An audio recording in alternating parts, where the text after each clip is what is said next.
What's up guys, welcome back to another Reddit story video. Today, we are diving into a topic that ruins lives, shatters trust, and leaves everyone wondering why? We're talking about cheating. I've gathered some of the most insane, heart-wrenching, and honestly, frustrating stories from the depths of Reddit. Our main story today is a total roller coaster. Imagine being married for 10 years, thinking everything is perfect, only to find out your spouse has been living a double life in a different city every weekend. We also have some quick-fire stories that will make your jaw drop, and a deep dive story later on that shows the true cost of a mistake you can never take back. Grab your popcorn, settle in, and let's get into it. Start with the big one. This was posted by a user we'll call Mark. Mark starts off by saying, "I'm not looking for sympathy. I know I'm the villain in this story. I'm writing this as a warning to anyone who thinks they can play with fire without getting burned." Mark and his wife, Sarah, were the it couple. High school sweethearts, married at 24, homeowners at 27. To everyone else, they were goals. Sarah was a nurse, kind, patient, and incredibly hardworking. Mark was a software sales executive, which meant he traveled a lot. The problems didn't start with a fight. They started with silence. Mark writes, "We reached that point in marriage where we stopped being lovers and started being roommates. We talked about the mortgage, the dog, and what was for dinner. But we stopped talking about us." Then came the sales conference in Las Vegas. Mark met a woman named Elena. She was a marketing rep for another firm. She was everything Sarah wasn't at the time: exciting, spontaneous, and most importantly, she didn't know Mark's boring side. She only knew the successful, charismatic guy at the bar. One drink turned into 5. A conversation about work turned into a conversation about deep-seated regrets. Mark says, "For the first time in years, I felt seen. Not as a husband or a provider, but as a man." That night, he made the choice that would eventually end his marriage. But he didn't stop there. When the conference ended, he didn't say goodbye to Elena. They exchanged numbers.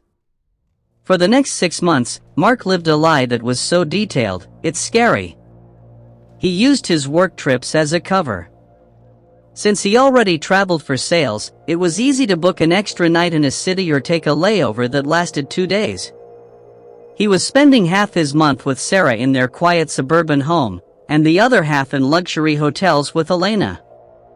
He describes the adrenaline, it was like a drug. The secrecy made it feel more intense. "I felt like I was living 2 different lives. In one, I was the stable husband. In the other, I was a high roller with a beautiful woman on my arm. The guilt? I pushed it down.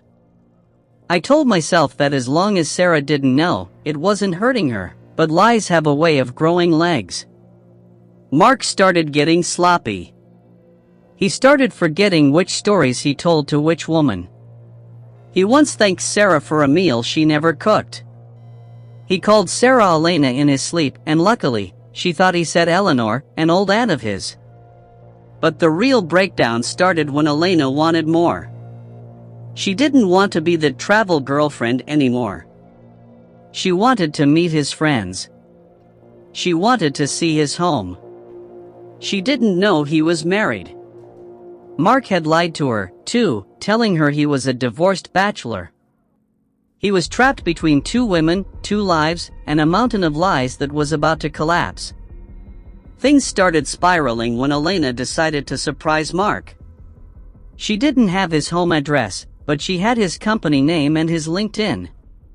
One Friday afternoon, while Mark was at home with Sarah pretending to have a remote workday, his phone buzzed. It was a text from Elena. "Surprise. I'm in your city. I'm standing right outside your office building. Come down and get me." Mark's heart stopped. He wasn't at the office. He was sitting on his couch, 3 miles away, while Sarah was in the kitchen making coffee. He tried to play it cool. He told Sarah he forgot an important file at the office and had to rush over. He drove like a maniac. He met Elena outside the building, sweating and shaking. He managed to convince her that his crazy ex was stalking the office and they had to leave immediately. He took her to a hotel on the other side of town, checked her in, and told her he had to go back to work for an emergency. He was vibrating with anxiety. He realized he couldn't keep this up. He decided that night he was going to break up with Elena. He would end the affair, delete her number, and go back to being a loyal husband. He thought he could just reset his life. But fate had other plans. A week later, Sarah was doing the laundry. Mark had left his travel blazer on the chair. As she went to empty the pockets, she found a receipt. Not for a business dinner, but for a jewelry store in Las Vegas. A receipt for a diamond bracelet, one she had never seen. Mark writes, "I walked into the bedroom, and Sarah was just standing there, holding that tiny slip of paper. She didn't look angry. She looked confused. She asked, 'Mark, did you buy me a surprise?' Mark panicked. He lied again. He said it was for a client's wife as a corporate gift. Sarah nodded, but he could see the gears turning in her head. Sarah wasn't stupid. She started digging. She didn't confront him again. Instead, she waited until he was in the shower. She took his phone. Mark had a privacy screen and a complex passcode, but he had used his birthday for his secret second phone's cloud backup. Sarah guessed it. She found the Vault app. Inside were hundreds of photos. Elena at the beach. Elena at dinner. Mark and Elena kissing in front of the Bellagio fountains. Mark continues, "I stepped out of the shower, drying my hair, and I saw her. She was sitting on the edge of the bed, scrolling through my phone. The room felt like it lost all its oxygen. I tried to speak, to make up another lie, but the words wouldn't come." Sarah looked up at him. Her eyes were red, but she wasn't crying anymore. She said, "I've spent 10 years building a life with a ghost. Who even are you?" She didn't scream. She didn't throw things. She just stood up, grabbed her car keys, and walked out. Mark thought she'd be back in a few hours. He thought they'd have a massive fight, he'd apologize, they'd go to therapy, and life would go on. He was wrong. Sarah went straight to her brother's house. By the next morning, Mark's access to their joint bank accounts was frozen.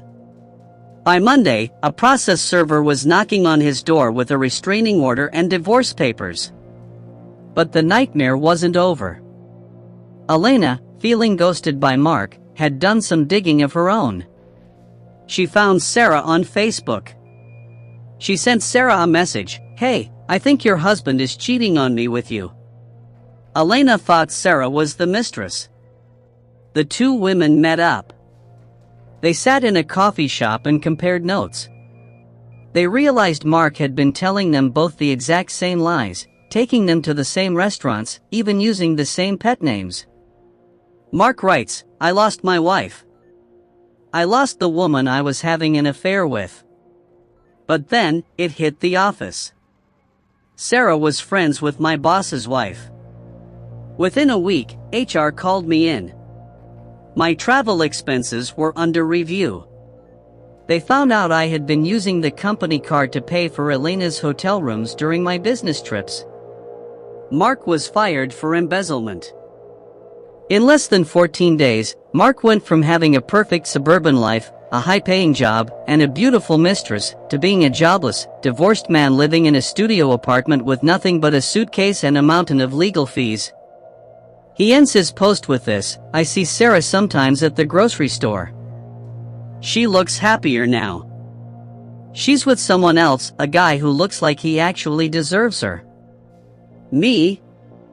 I'm still trying to figure out how I traded 10 years of soul-shattering loyalty for 6 months of hotel room shadows. If you're cheating right now and you think you're smart, you're not. You're just lucky. And luck always runs out.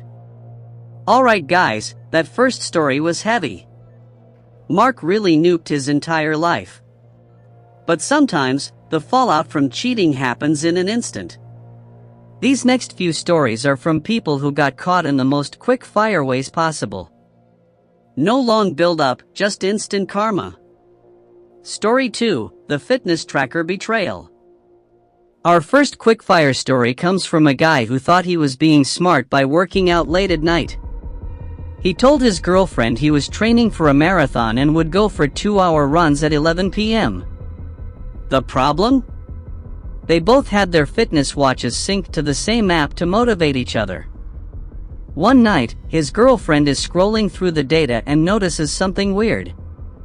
His heart rate spiked to 160 BPM for about 15 minutes, but the GPS showed he hadn't moved an inch from a house 3 blocks away. She drove over there, saw his car in the driveway, and texted him, "Nice workout, babe. Hope she's worth the calories you're burning." She was gone by the time he ran out the front door. Story 3, The Secret Doorbell. This next one is a classic tech fail. A guy was seeing his neighbor while his wife was away on a business trip. He thought he was safe because he always went to her house. But one night, they got bold. They decided to come back to his place.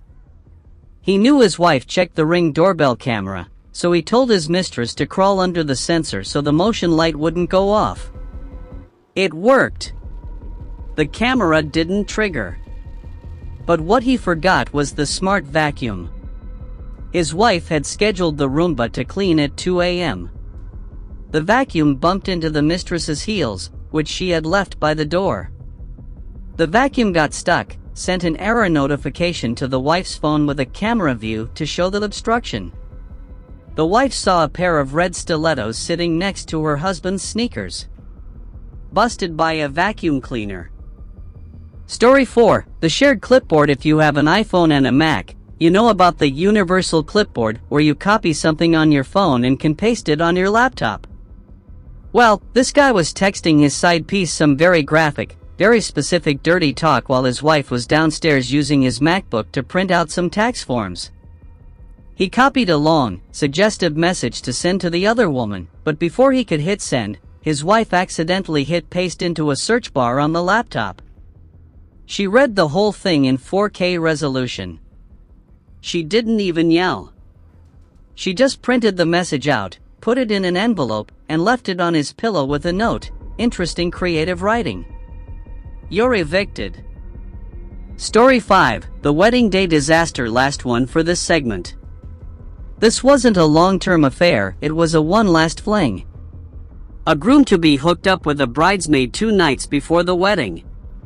He thought they were on the same page about it being a secret. During the best man speech, the best man made a joke about the groom being fast on his feet. The bridesmaid, who was a little too drunk on champagne, leaned into the microphone and said, "He's fast in bed, too." Ask me how I know. The entire room went silent. The bride looked at the bridesmaid, then at the groom. She didn't cry. She just took off her ring, dropped it into her champagne glass, and walked out of her own reception. The marriage lasted exactly 4 hours. Man. Technology really is the enemy of a cheater, isn't it? But before we move on to our deep story, which is honestly one of the most emotional things I've ever read, I want to ask you guys a serious question. Is there ever a valid excuse for cheating? Some people say revenge cheating is okay, or if the partner is abusive. Others say there is absolutely no excuse, you just leave first. What do you think? Drop a comment below. I want to see the debate in the chat. Also, if you're enjoying these stories, make sure to hit that like button. It really helps the channel. Now, let's get into story 2. And this one is a tearjerker. Now, we're moving into something a bit different. Most cheating stories end with a big fight, a broken TV, or someone's clothes on the lawn. But this story? This one is about the quiet, slow death of a soul. It was posted by a user who wanted to remain anonymous, and it's titled, "I cheated, she stayed, and that was my real punishment." Dave and Sarah, not their real names, had been together for 12 years. They had 2 kids, a mortgage, and a dog. They were the couple everyone looked up to. Dave was a good guy, he coached Little League, he helped the neighbors, and he adored Sarah. Or so everyone thought. Dave admits, "I didn't have a reason. My wife was beautiful, she was kind, and she was my best friend. But I hit a midlife crisis at 38. I felt like life was just a series of chores. I wanted to feel young again." He started a physical affair with a woman from his gym. It lasted 6 months. He was careful, no texts, no calls, only burner emails. He thought he was the smartest guy in the room. One night, Dave came home and saw Sarah sitting at the dining table. She wasn't crying. She was looking at a photo album of their wedding. She looked up at him and said, "Dave, I feel like I'm losing you. Whatever is happening, please just come back to me." The guilt hit Dave like a freight train.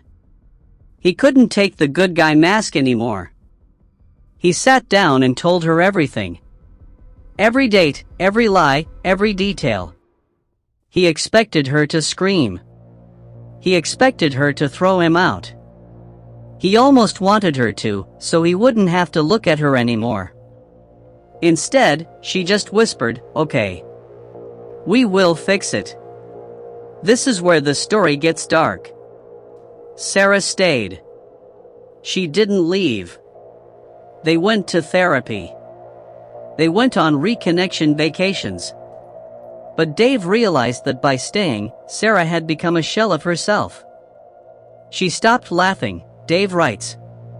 Before the affair, she was the loudest person in the room. Now, she was a ghost. She would follow me around the house with her eyes. If I picked up my phone to check the weather, I could see her hands start to shake. He describes the check-ins. Because he had destroyed the trust, he had to give her full access to his life. GPS tracking 24/7. Body cams for work trips. Every receipt accounted for. He had no privacy, but he didn't care, he felt he deserved it. But the real pain was the intimacy. We would try to be romantic, but in the middle of a kiss, she would go cold. I knew what she was thinking. She was wondering if I had kissed the other woman the same way. She was comparing herself to a person she had never met. 3 years passed. 3 years of trying. One evening, Dave found Sarah in the bathroom, staring into the mirror. She was pulling at the skin around her eyes. She told him, "I've spent 1,000 days trying to find the version of me that trusted you. And I realized tonight, she's dead. You didn't just sleep with someone else, Dave. You murdered the woman I was." Dave realized that by staying for the kids and working on it, he had trapped Sarah in a prison of triggers and trauma. He saw that his presence was a constant reminder of her greatest pain. Dave did the hardest thing he ever had to do. He initiated the divorce. He told her, "I love you enough to let you go find someone who doesn't make you shake when the phone rings." He ends the post saying, "People think getting caught is the worst part. It's not. The worst part is watching the person you love try to love you back through a broken heart, and realizing that no matter how much you apologize, the pieces will never fit the same way again. I'm 45 now, living alone. I have my freedom, but I'd give anything to go back to that boring life of chores, before I decided to break the world." Man. That story always gets to me. It's a reminder that I'm sorry is just a word, but trust is a foundation. Once you crack that foundation, the whole house is tilted forever. To the audience watching this, Reddit is full of stories like Mark's, where everything blows up in a second, and stories like Dave's, or it's a slow, painful burn. If there is one takeaway from today's video, it's this: the grass isn't greener on the other side. The grass is greener where you water it. If you're unhappy, talk. If you're bored, try something new together. But don't go behind someone's back. It's not just a mistake, it's a choice that echoes for years. Anyway, that's all for today's mega Reddit story video. If these stories moved you or made you think, please hit the like button and subscribe to the channel. We're building a community here where we talk about the real, the raw, and the spicy side of life. Thank you for hanging out with me for this past time. My name is Sacred Pious, and I'll see you in the next one. Stay loyal, guys. My call.